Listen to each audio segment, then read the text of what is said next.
Hello there.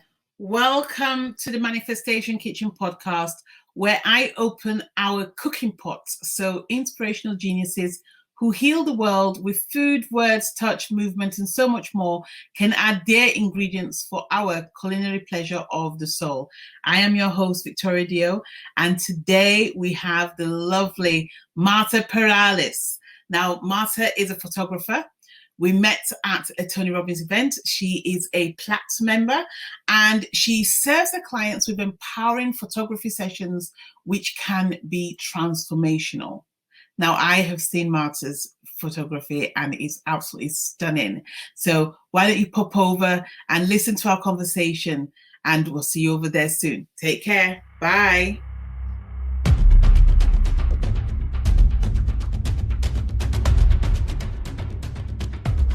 So here she is, Marta Perales. Hello, my love. Hello. So happy to be here. Thank you. Oh, I'm so grateful that you agreed to come. So one of the first things I always say to my guests is I always try and recall when I first met you. And I have seen you in the Tony Robbins world for a while, right? Yes. For a while. And you're a Platinum member? Yes, my plat year was 2019, but yes. 2019. Once you're a plat, you're always a plat. You're always a plat, that's right. Yeah. And I think the last time we saw each other was when we could roam the streets whenever we wanted in Florida. I know. It was after Day with Destiny. Yeah, after it was. Day with Destiny. Yes. And I remember you walking down and we were in a burger bar, just literally just enjoying ourselves and stuff. And then that was it. And we haven't seen each other since. So it's lovely to see you. And now we see each other all the time on Clubhouse as well, which is nice. Oh, yeah, which is really, really nice to hear all voices and imagine their faces. Yes. Right. So welcome to Manifestation Kitchen podcast. I brought you in because I love the work you do, and especially being on Clubhouse and getting to know you a bit more. One of the things that I know about is that you're so passionate about photography, and when you talk about it, I was like, oh my God, she heals the world through images. Yeah, so that's why I brought you on, and we'll talk about that a bit more. But first and foremost, you're from Mexico originally. Yes? I am. Yes, I am. And do you want to tell our listeners how many siblings you have? Because I thought I had a lot of siblings. Yes, it happens that I only have 11 siblings. Oh my God, I'm one of 6. What's it like being one of 11? You know, it's I don't know any different, right? Right. So if you tell me what is it like when someone says what is it like to be only 1 or only 2, like it's a world that I don't understand, right? Because I always grew up with with a lot of people around me. The interesting thing though is that it feels that we're like 2 generations, right? Because the oldest one was took the role of our father figure for a lot of time. Sure. So you know, there is like a very strong connection with the ones closer to me and all my sisters, I have to say, all the women. And but with the older ones, it's a little bit different. It's not as we're close, but not that close like with the ones that are next to me. Of course. I can appreciate that. that. And whereabouts are you in that 11? Where are you? So there are 3 younger than me. So I'm the 9th. Yeah. Wow. Because I was thinking about you today, and I was like, wow, she's one of 11. And straight away, I was like, she has to be towards the end. And this is my take on it, is she has to be on the end because she wants to, because of the photography for me is more about the chance to be seen and the whole sort of like the lens and what have you, and the fact that you've had to observe from afar everybody in a way. and almost like now's your chance to shine, you know, and that's what came to me, and it really, really connected to me. What's it? I know, yeah, that's what's a take. What would you say about that? What's your take on what I've just said? And you don't have to agree with it. It was just something that crossed my mind. Yeah, no, it's a really good observation. What I remember about you know, I've never been a person that speaks a lot. Right. I tend to be on the quieter side. Yes. And when I was a kid, I just remember I used to like just look at everyone, like just observe, right? Like just observe what was going on. And obviously when I was a kid, I didn't link photography to my life, but I just love you know, observing people. Like I can be, New York City is the perfect place for this, right? Like just go people watch. Like I love to watch people. Like, you know, me too. You know, when they're talking, like you imagine what are they talking about, or when they laugh, what made them laugh, right? And then yeah, so I just always loved observing and listening to. But yeah, maybe later I put the two together. I don't know. Yeah, it was just interesting. It came to me, and I was like, that's interesting. That makes sense in a way, and I can see that, because 11's a lot, and I appreciate that you may not all be in the same home. I'm one of 6, and recently we had a Zoom family call, and I didn't realize how many of us there actually were. It was a lot of people.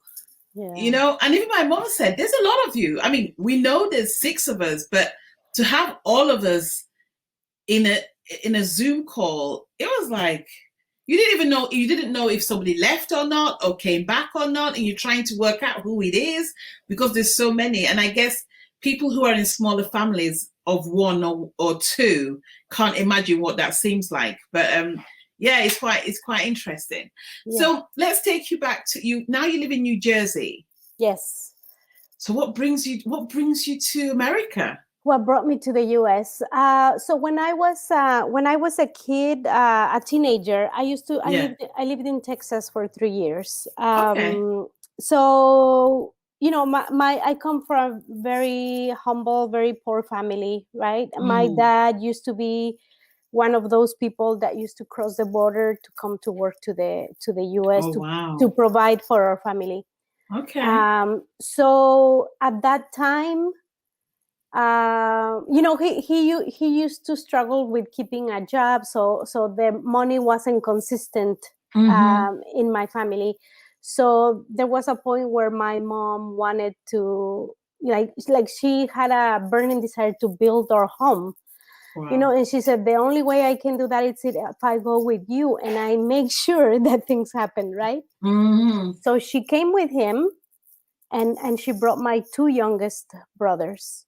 And the rest of us were left there for some time. And then myself and my younger sister, we both came a little bit later. So we stayed there for 3 years. Until I guess I don't know how, I don't remember how things happened, but I guess until she felt she had enough to build a house. Sure. So we went back. Eventually we went back, and but you know, I always the reason I came to New Jersey is because, so thanks to living in Texas, when I was younger, I don't know, like English was very easy for me to learn, right? It was super easy. Like I never found it difficult. Yes. And I never forgot to speak it. Like I always kept taking courses to improve it. So when I got out of college, I was very fluent, and I took I started working, and then in my second job I started working for Mars, the chocolate company. Oh wow. Okay. In Mexico. So you know, it's a very global company, right? And after a few years, I transitioned to the IT division, and then I started working on global projects. And then Wow. there was an opportunity to move to. They offered me a job here in New Jersey, so I had to take it. That's amazing. I had to take That's it. amazing. So yeah. So I've been in New Jersey since 2004, and Wow. yeah. And this was when you were doing IT, because I know you don't work in IT anymore. No, I So this is don't. when, yeah, Yeah, yeah. yeah. I was doing IT. Working in many different global projects. I traveled a lot with Mars. I'm so grateful for them for having Mm. given me this opportunity to see the world. Mm-hmm, mm-hmm. And but then there came a point where like it no longer fulfilled me. Like Yes, when we went to when I went to my first date with Destiny, yes. I realized that the paycheck was my security blanket, Oh, yeah. but it was not. I felt trapped. Like Yes. I wanted to be in the middle of the day, maybe going for a I don't know, just Mm-hmm. for a walk, but Yes. instead you are in an office and receiving a nice paycheck, right? Mm. So for me, it was really it was one of those breakthrough moments for me about what do I really want.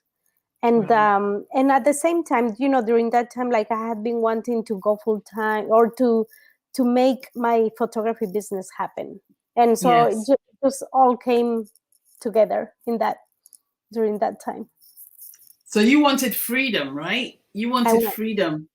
And it's not interesting because I mean, in IT, you can get some really well paid jobs and you get to travel around the world, and that's somebody else's dream.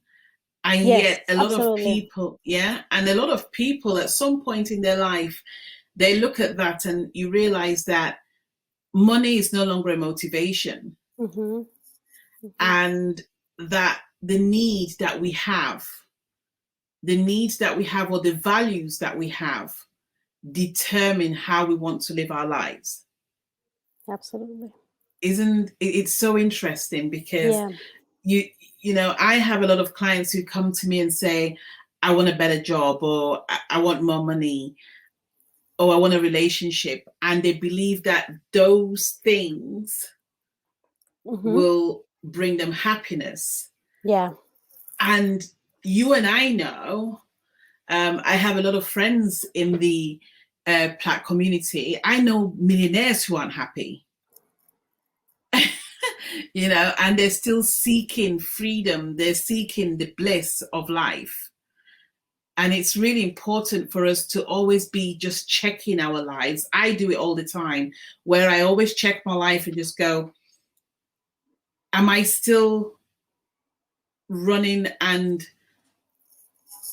what's the word, performing my purpose? And am I Mm-hmm. happy? And Mm-hmm. am I happy?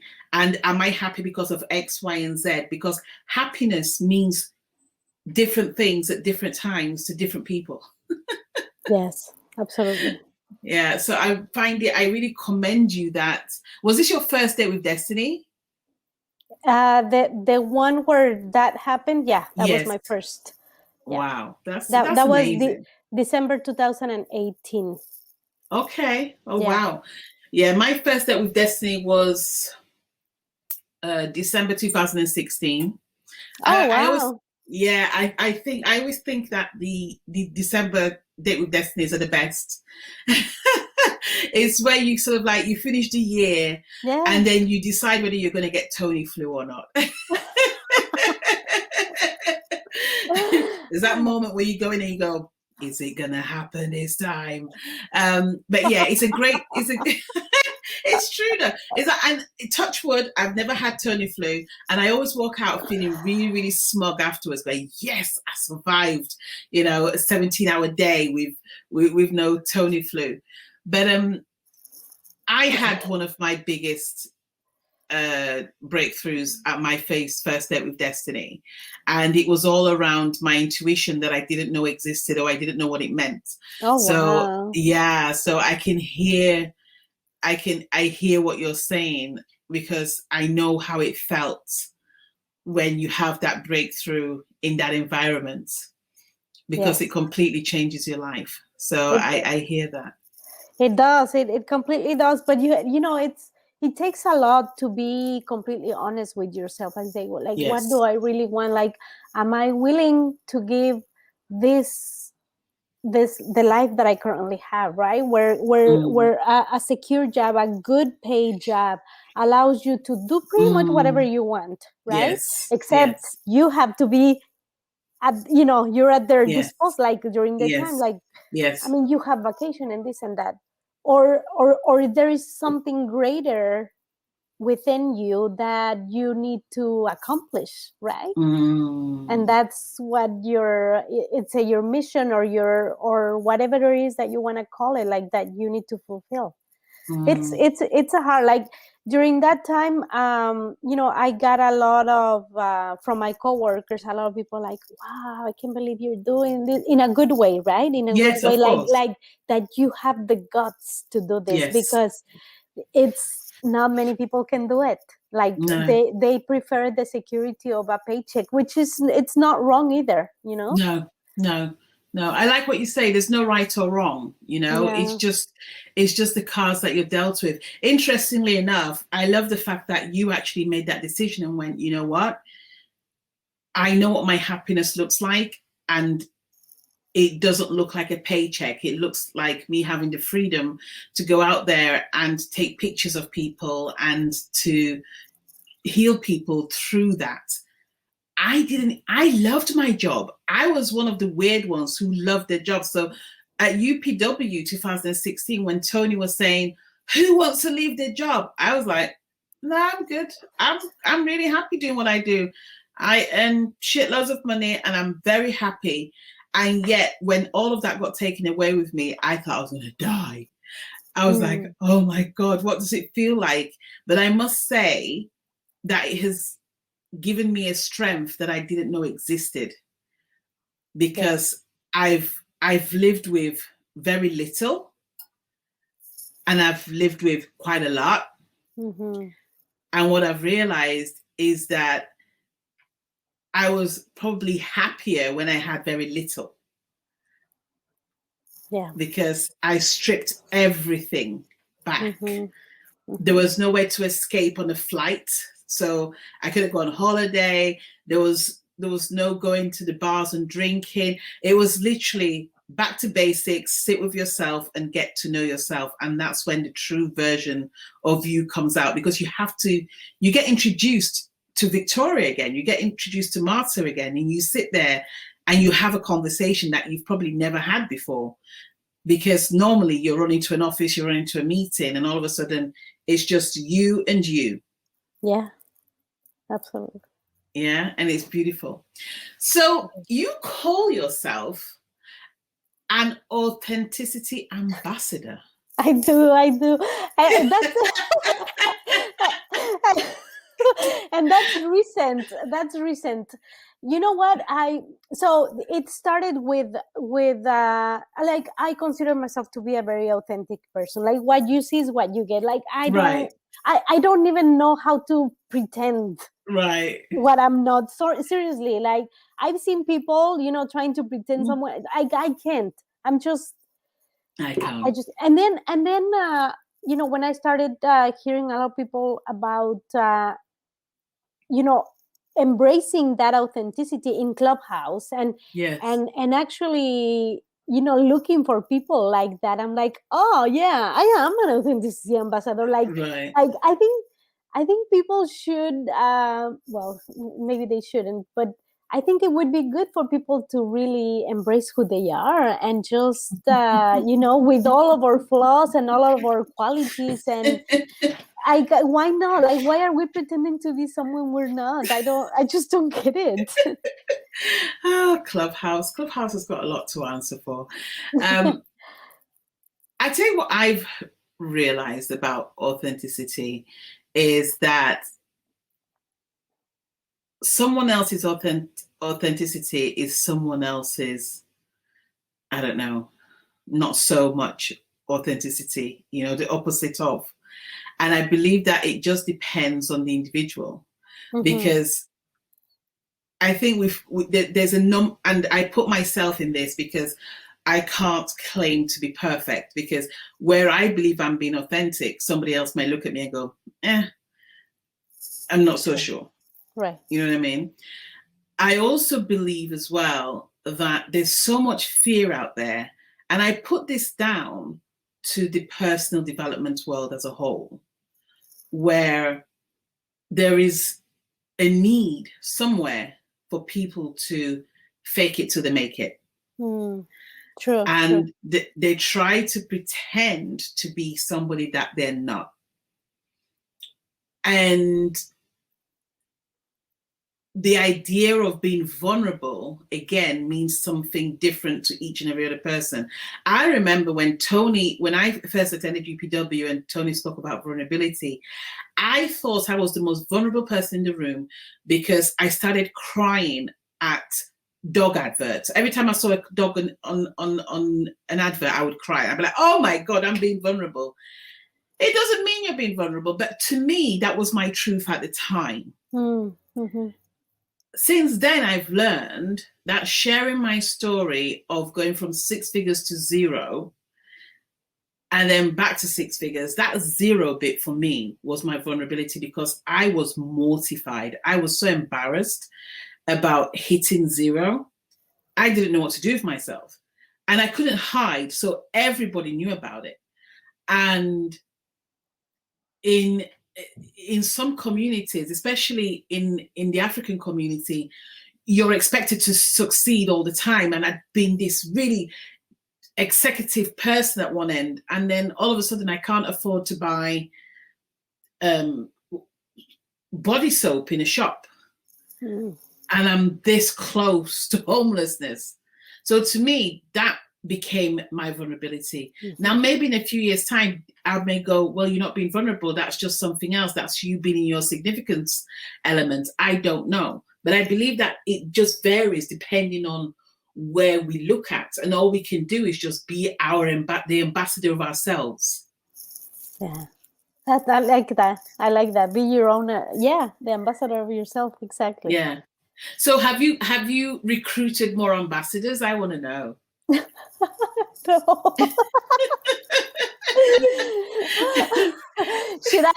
Should we start like some type of organization where we have a seal and it's authentic? Completely. Yeah. Authentic. You get a stamp. Yeah, you get a stamp and stuff. We can open a clubhouse room and go, authentic ambassadors, and only if you're authentic should you come in and see what happens. I love that. We can try it. Right. So you seem to have lived a really interesting life. We're going to talk about the tequila and tacos later. I find that so interesting. Can I just say that since I went to Mexico and drank tequila, I haven't drank tequila since. I think that my taste buds for tequila died when I went to Mexico. Like, I drank so much tequila, I just couldn't handle it. And that was over 10 years ago. So, oh boy. No. Yeah, so go figure. But yeah, I mean, so I want to know about the photography, because you have such an interesting life and you seem to have done quite a lot. I want to know how that narrates into what you do now on a daily basis. Yeah, so for me, photography, like the way it started, it was my dad gave me one of those Kodak cameras that they were horizontal. I don't know if you remember. Yes, and, I do. Yeah, the film, like, it was super tiny and 100. I think it was a 110. I don't remember the number. Yeah, that's how it was. So then I just like started taking photos, right, with not knowing anything. But I think that what captivated me about photography is the reactions it creates in people, right? So all of a sudden we are seeing photos that we took on the day we went on a picnic, and you see the kids with these smiles on their face, like all of those reactions are, it's like, what, there isn't anything else other than your memory, right? Remembering that creates that you can live that moment again. So that, I think that's what was so powerful for me, and I loved, or just taking a photo of a beautiful landscape, right, and maybe transporting you to that place, and and like daydreaming about being there one day, you know. I love that. So then the more you get into photography, you start obviously learning about it, and you never stop learning, by the way. Sure. And then there are different genres, and then what which one do you choose? Where do you want to specialize? And then during business mastery, that I figured out what I really wanted to do. A few months back, before business mastery, I had gone to a photography conference, and it happened to be that there were mostly women. I think there were probably more than close to 500 women and maybe 10 men or so. Wow. I don't know. Wow. And then I started talking to one of the guys that was there, and he was telling me about the type of photography he did, and he did boudoir, and at the time boudoir had not even crossed my mind for me, and we started talking about it, and said, no, I said I could never ever in my life do something like that for me, and he said, but why not? And at the time also, I used to be very hard on myself for my body, for not being skinny enough. Right. So I said, oh no, I said, look, like my legs are so big, and this, and my belly, and and I started naming, like, oh my God, I guess the list was ridiculous. He said, but it's not, and he said, it's not about that. It's about, if you trust the photographer, you are going to let him see, let him capture you in a way that you've never seen yourself before. I love that. I said, oh, I don't know. I don't know. Let me think about it. So, the conference was for like 4 or 5 days. So the next day I thought about it. I said, I'm gonna give it a go, because I had already started my Tony Robbins journey in growing and doing things that make me grow, right, in a way. Yes. And I said, okay, let's do it. Let's see what comes out of it. And at the beginning, it was difficult, because you're in a very vulnerable position, right? With very little clothes, with someone you don't really know. And I said, okay, I'm just gonna trust the process. Obviously, you have to be smart about it too, right? Like, if something in your gut does not sound true, then you need to stop that, right? But I felt very, he was very professional, very comfortable. It made me feel very comfortable, and I said, I'm gonna trust the process, and just let myself go with the flow. So we finished the session, and towards the end of the session, you feel more comfortable, right? Even if it's just a headshot session. Sure. The time with the photographer and the camera in front of you, it makes the person feel more comfortable. So sometimes people don't understand why does a headshot session have to be more than 20 minutes? Well, because the longer you are, we're gonna get the more of the true you, who you are. Sure. Because at the beginning, essence of you. At the beginning, you're gonna be tense. You're gonna be thinking too much about, am I smiling right? Am I smiling too much? Are my eyes this? Is my hair, and then the more time passes, like, you become more you. So anyway, so by the end of my session, I was completely relaxed. And then, we didn't have another call until what's called the reveal session, where they show you your pictures. And I can tell you how powerful that is, because honestly, I have never seen myself that way. I didn't think I could be that beautiful. Wow. I couldn't think that. You are gorgeous. Thank you.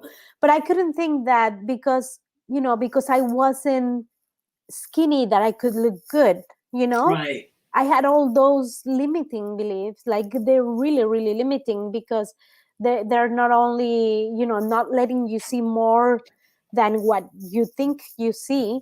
Sure. But they create this that, you know, you were like telling us like ugly stuff to ourselves. Yeah. Isn't You it know? so sad? Isn't it sad that we do that? It's very, You very know, sad. as a woman, I hear you. As a woman, I hear you. I always think, God, how much weight have I put on, and you know, what my belly likes, what my boobs look like. Like literally, it's constant, and I just go, just love all of you. Yeah, exactly. Yeah. Just love all of you. So anyway, so I saw my photos and I cried and I cried and you know, and I, you know, I got my album and I love those photos, and every time I, you know, I don't feel that, you know, I just need like a pick me up, something. Like I go see my photos and it made me feel like unstoppable and beautiful and amazing and like a superwoman. So that happened, right? And then when I go to business mastery, so I'm already like thinking, I started with headshots and just portraits in general, but then during business mastery, like I was able to narrow down who I wanted to serve, because that was me, right? Like I want to serve the other Martas in the world that that think that maybe have too much influence of the external world and feel bad if they don't have a perfect body, right? Sure. So I want to tell women that give me a chance to show you how beautiful you are. Love it. Let me show you that you are already beautiful. Yes, you may have a few pounds extra or not, or you don't have enough pounds. I don't know, depending on the situation, right? There's a lot of pounds, a lot of pounds, yeah. A lot of pounds. But it's everyone is already beautiful, and it's when you are able to accept yourself, then it's kind of counterintuitive, because once I was able to accept myself, I saw those photos and I said, oh wow, yes, that's me. That's definitely me. Wow. Then something happened, and I don't know how to explain this, but then it's like I really wanted to take more care of myself. Wow. I love that. That's powerful. That is powerful. That you see yourself looking that beautiful, and then it just opens up a whole new realm of you going, you know what? I look this beautiful. I want to look after that beautiful woman. Yeah, exactly. Powerful. And you know what, Victoria, it's when I think about how I used to be, because I promise you, like I would say maybe, you know, 70 to 80% of my thoughts, or at least what I think my thoughts were just about how uncomfortable I was with myself, right? Like when I put some jeans and maybe they were a little bit tight, like, you know, or in the morning when you're dressing up and see yourself in the mirror and you're like, you know, it's like everything was a constant reminder of how uncomfortable, like to me anyway, I was with myself. And then like I said, after that, it's like, why am I like beating myself up for this? So either I fully embrace who I am, right? Yeah. Or if I can't embrace myself, then let's do something about it, right? Sure. Yeah. So I was able to do both. I was able to embrace myself, and then because I fully learned how to accept and love myself, then I was able to, with more enthusiasm, more energy, say, yes, I want to take care of this body because I want to live, you know, with vitality and energy and, you know, all the beautiful things that Tony shows. So like being in a beautiful state, being able to if I go to China, I want to be able to go to the Great Wall and walk and go back and Peru, and I went to Machu Picchu, and even like that was hard, but like if I hadn't been in a little bit of a better shape, like that would have been difficult, and I would have missed so much, you know. I love that. I love that. And I love the passion that you talk about it as well, and what have you. You can really see that it's so close to your heart. So, for the benefit of the listeners, you talk about boudoir, and can you explain to people what boudoir actually means when you take photographs in the boudoir setting? Yeah. So, so the word boudoir in French, it means bedroom. Yeah. The genre, the photography genre boudoir, it's typically women in lingerie, right? Very very feminine, sexy lingerie, And and tasteful. yeah, tasteful. Yeah. And the idea is, honestly, I probably need to read more about it, but the way it is, at least in my environment, the way it is used is for people to have that connection with their femininity, their sensuality, right? Like being able to see themselves in a different way if they cannot see themselves. And typically people, like most women, can't. There are women that have that possibility of feeling like sexy and sensual all the time, and all the time. and that's so beautiful. Like, I know some people, that's not me. that's admirable. Seriously, it's so it's being able to show you, right, that you yes, you can be one of those women that have those beautiful photos. Why not? Just bring you closer to your femininity, your sensuality, your essence of being a woman, being able to inspire your significant other or yourself, yourself first, and then you of see course, the definitely other. yourself. Yeah. I call it connecting to your queendom. It's something that I talk about in Manifestation Kitchen. I talk about women connecting to their power, connecting to their queendom, being a sovereign. You know what I mean? We are queens. We are queens. And whilst I look at myself sometimes and I see myself as sexy and everything else, I must say, especially during lockdown, oh my goodness, I'm sure I've turned into a man throughout lockdown. I'm sure I have. Honest to goodness, this podcast, doing the podcast, I think is the only time when I think I look like a woman, because I do my hair, I put some makeup on and what have you, and I look half decent. Normally it's sweatpants or, like a less luxurious version of my gowns and what have you. And Lord, this sexy is not what I used to describe myself during lockdown, that's for sure. So I want to ask you, how have you coped as a photographer during lockdown? Because what I do know is a lot of photographers haven't been able to meet their clients. A lot of photographers have resorted to doing landscape photography to remember these times, especially being able to go to JFK and there's nobody there, for example, right? Like there's no human beings, and going, oh my God, if you'd have said that, nobody would have believed it. To some people doing virtual photography. Where are you in this? What have you been doing? How have you coped? So it's been a difficult year for sure, because the last thing I did before lockdown, I was in a year ago, actually. I was in Tulum at a retreat. And I attended the retreat, but I also did the photography for the attendees, and it was such a beautiful experience, and and such a special, because it was like the last thing I could do before the lockdown.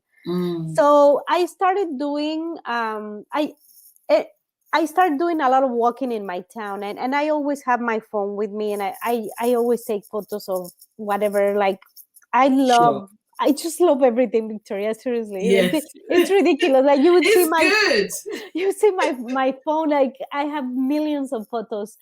And then I live on the other side of Manhattan, so I have a beautiful skyline. Oh wow! Like, just less than 3 minutes walk. Okay.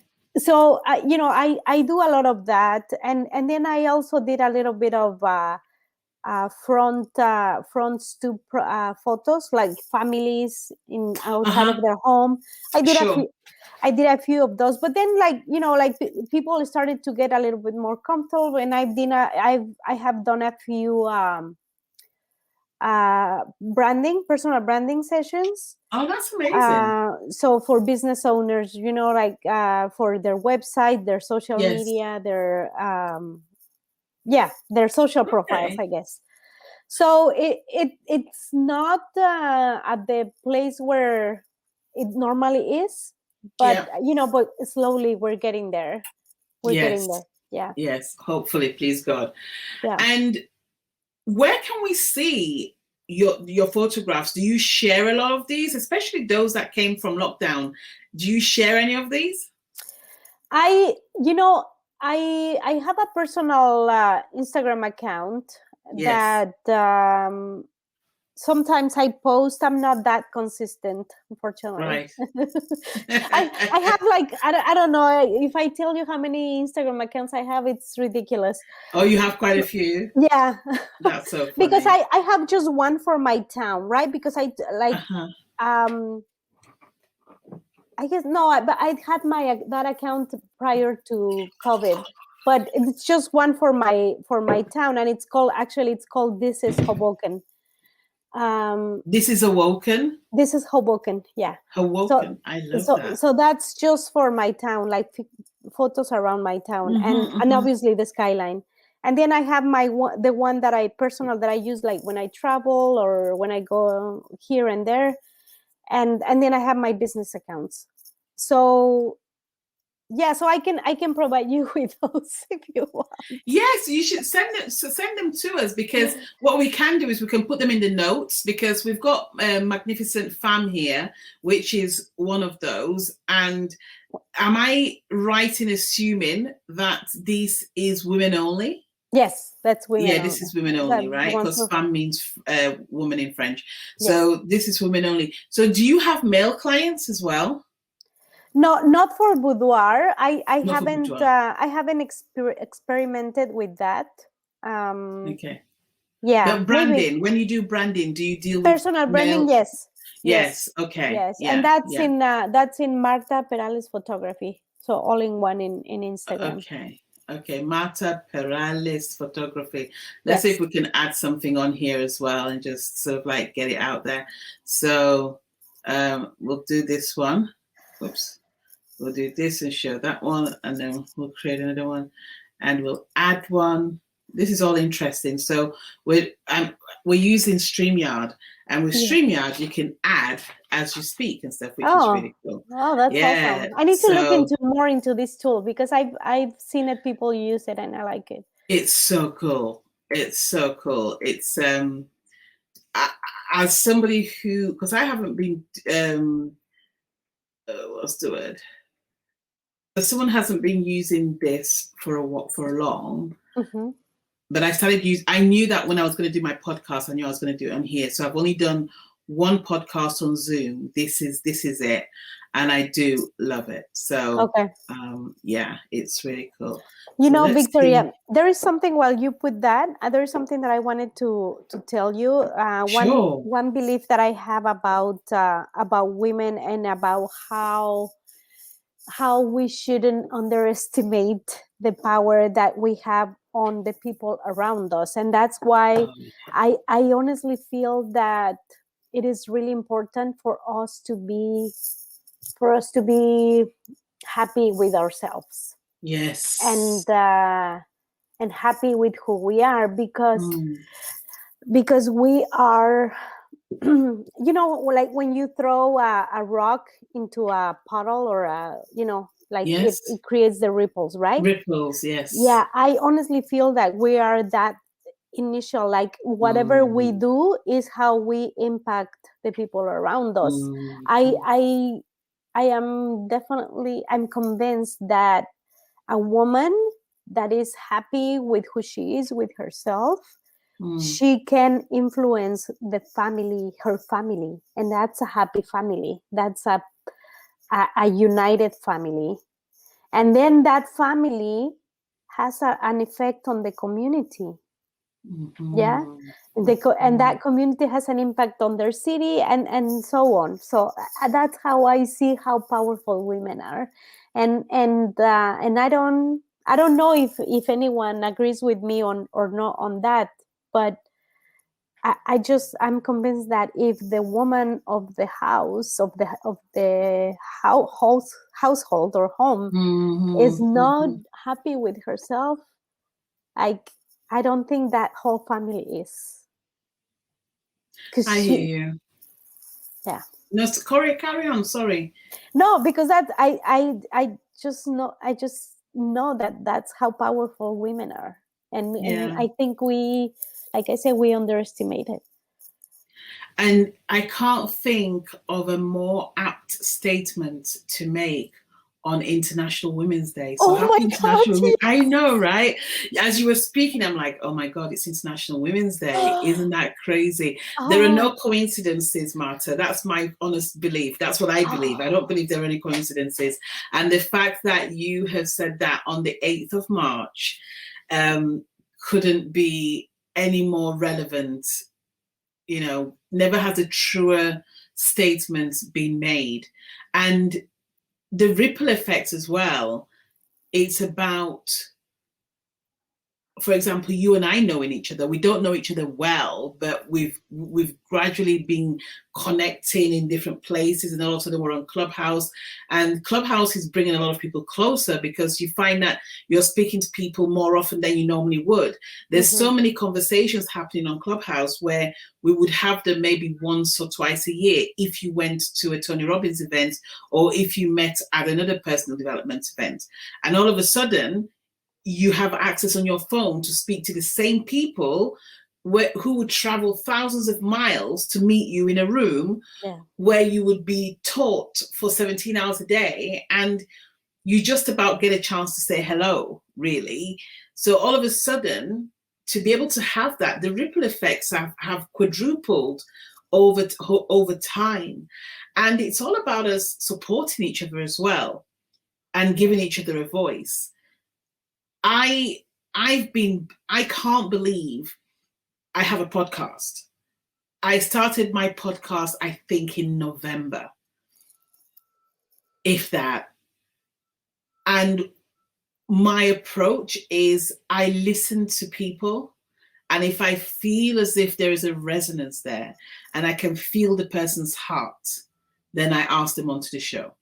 If I believe that they can heal the world through food, words, touch, images, movement, whatever, I bring them onto the show. Because I believe that if I bring you onto the show, it's because I honestly, truly believe that somebody else needs to hear your message. So the ripple effects are already happening. And as I'm being impacted by maybe somebody else's ripple effect, it's my duty to carry that, to throw another stone into another puddle to create another ripple effect. And especially with women, we really need to allow ourselves to stand on the shoulders of women, but also for allow other women to stand on our shoulders so that we can achieve what we need to achieve and change the world. Absolutely. So I hear you. And it's just, that was beautiful because I posted earlier on today about that. And the fact that you've just summed it up perfectly is so true, because the way we look at our body, I know that I'm not a size 10. I'm not even a size 16. And over this period, I have put on a lot of weight, and I'm healing my body right now with food. That's the process. I'm healing my body because I know that I have allowed myself to eat more than probably I would normally do and stuff, or not as be active as I normally would do. And I hold my hands up to that. Mm-hmm. What I do give myself permission to do, though, is to look at myself and go, but you're still beautiful. Right. And you're still hot.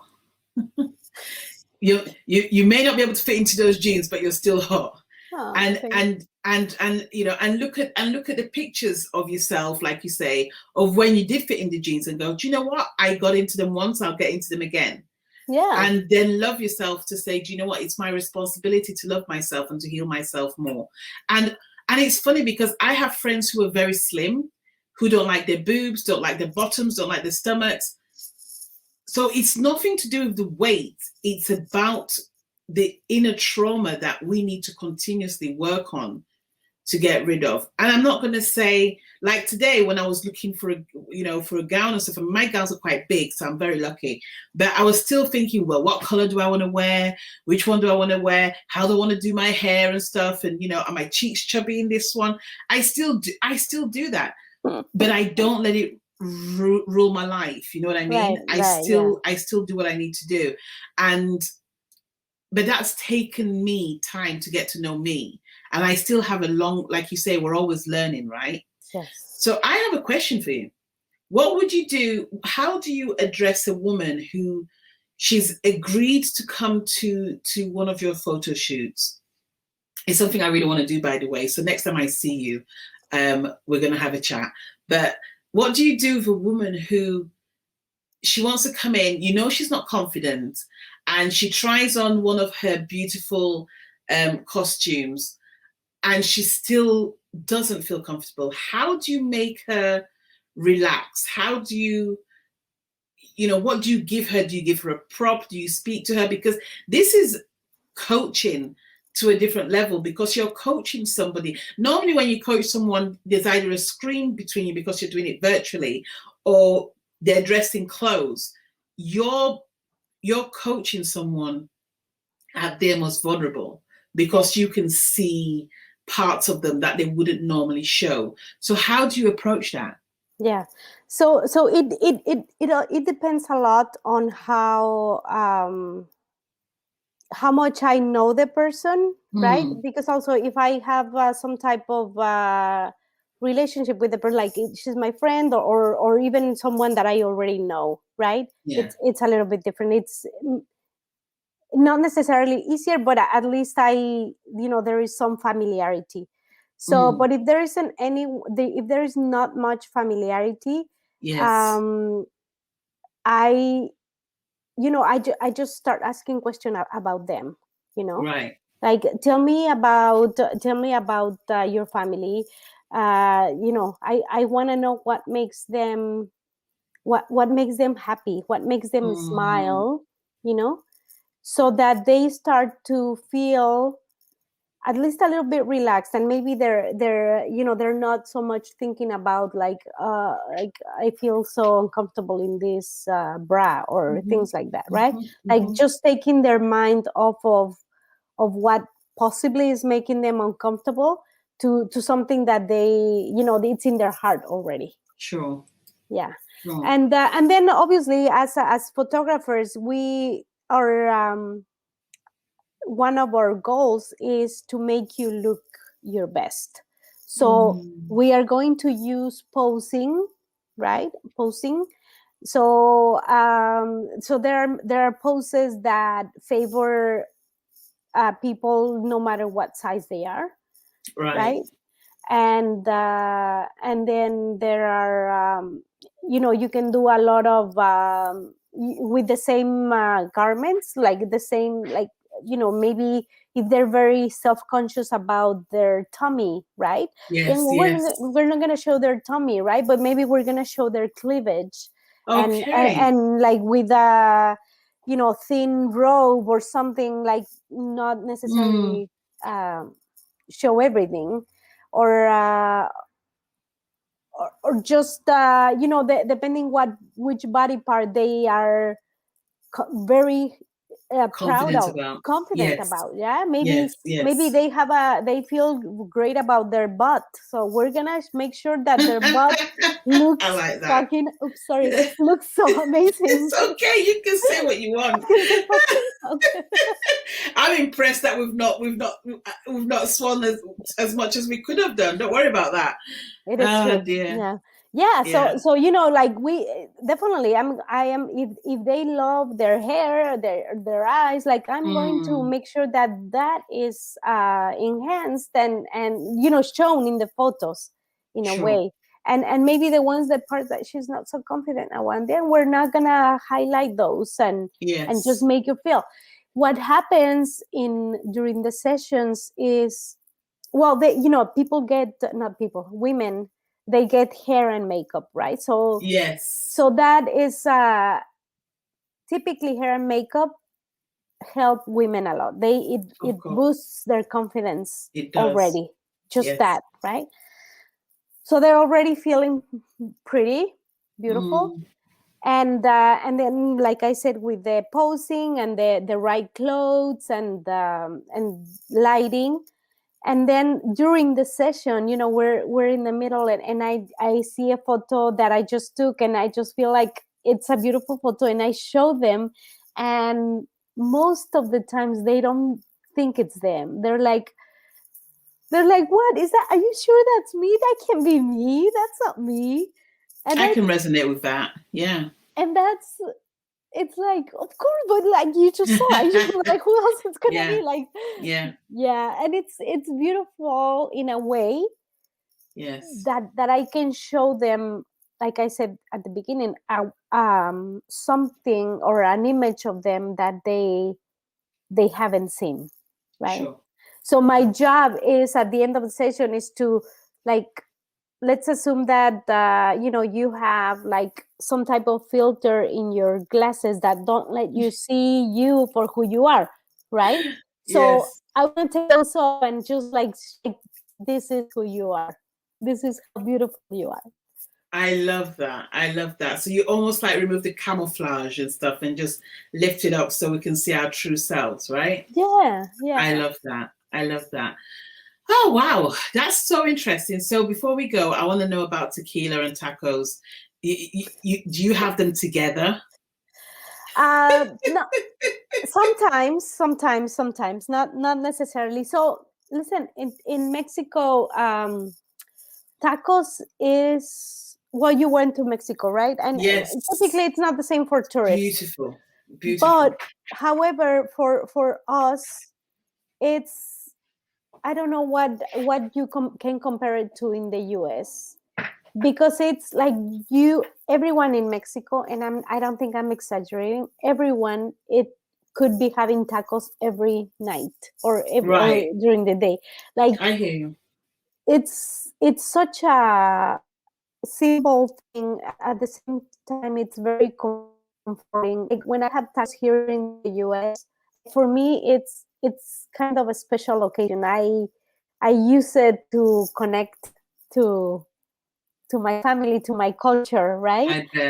I bet. And every time I have the opportunity to go to the places that I like, I am going to go. I would rather go for tacos than at a fancy restaurant anytime. Like, it doesn't matter when. I love that. It's more than the food and the flavors and everything, because they are delicious. But it's more about, like, this is it's the heart. It's what makes me Mexican. I don't know. Part of what makes me. No, I hear you. Is that the same for tequila as well?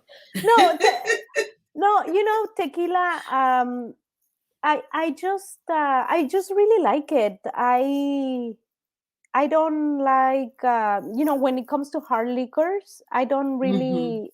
I'm not that experienced in others, but I just find tequila really nice to have. Especially if you have it. If it's a really good tequila, typically aged, which is gonna be more.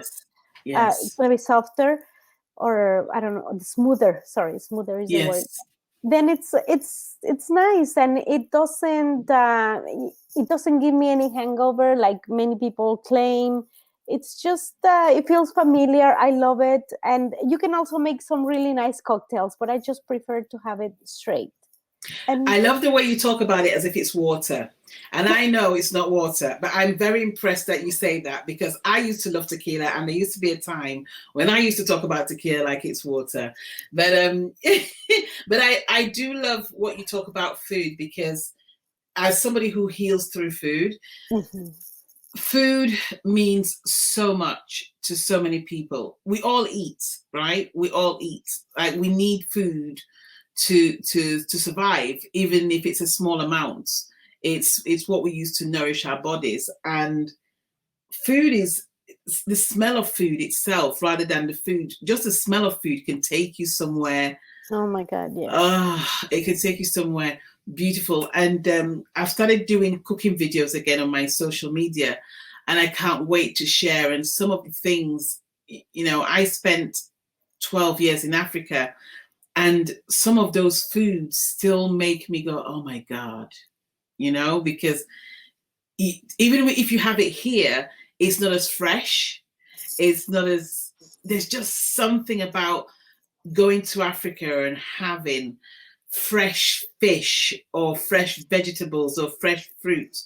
So I hear what you are saying. Yes, yes. Exactly. Well, wrapping up. Yeah. Is there anything you want to tell our listeners before we head off? Any advice? Anything? Yeah, just you know, you were saying something at the beginning that I wanted to comment on, about that you've worked with people who are, you know, who are in different stages of their life, and it doesn't, sometimes it doesn't matter how rich they wealthy they are, like they always want something different, right? And I find that just in life in general, it's the same with everything. If we are not happy with who we are right now, with what we have, like something, for example, if I were still not happy about who I am, like with the body I have, like a smaller body, a more fit body would not make me feel any different, right? If I weren't happy with where I live, with the house, because I think that a bigger house is gonna make me happy, like it's not true. Like, very true. It's just I just want that, you know, people to be happy with who they are and what they have, and I'm not saying they don't need to aspire for more, but we need to learn how to love what we have, so that more can come, right? I love it. So the message today, guys, is be happy with who you are. Yes, that's simple. Well, happy International Women's Day, Marta. Yeah. It's been an absolute pleasure. It's gone so quickly, but guys, we will see you again. Thank you so much for listening to Marta and I. And yeah, next time we've got another interesting guest coming along. Speak to you soon. Thank you so much, Victoria. Thank you.